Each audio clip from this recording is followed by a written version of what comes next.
Gym घर से जाने के बाद बहुत बड़ी मुसीबत में पड़ जाती है और समीर उसे वहां पे बचाने जाता है। दरअसल बात ये थी कि जिम अपने पापा के साथ घर से आने को तैयार हो जाती है, समीर के बहुत रोकने के बावजूद भी,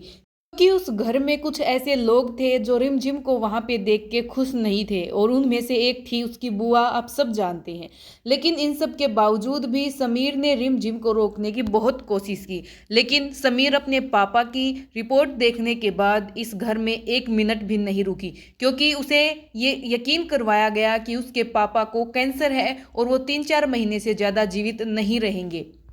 असल में जिसके साथ रिमझिम जाने को तैयार हो जाती है वो उसका बाप है ही नहीं, लेकिन इसके बावजूद भी उसे लगता है कि उसे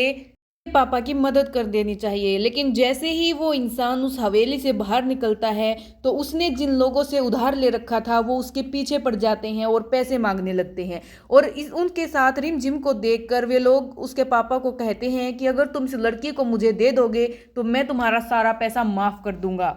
इसके बाद खुद को रिम जिम का पिता कहने वाला वो इंसान रिम जिम को उन दरिंदों के बीच छोड़ के चला जाता है और इस बात का आभास समीर को हो जाता है। समीर रिम जिम का पीछा करते हुए वहां तक पहुंच जाता है जहां पे वो इंसान रिम जिम को लेके गया था। आखिरकार समीर रिम जिम का पता लगा ही लेता है और वहां पे जाके उसकी गुंडों से लड़ाई हो जाती है। ये सब होने के बावजूद भी इस समीर रिमझिम को अपने साथ ले जाने के लिए तैयार हो जाता है और समीर रिमझिम का हाथ पकड़कर उसे कहता है कि तुम मेरे साथ चलो, लेकिन ये सब होने के बावजूद भी रिमझिम समीर को मना कर देती है। अब देखना ये है कि क्या समीर रिमझिम को अपने साथ ले जाने के लिए मना पाएगा, क्या रिमझिम हाँ करेगी या ना कहेगी, क्या होता है आगे।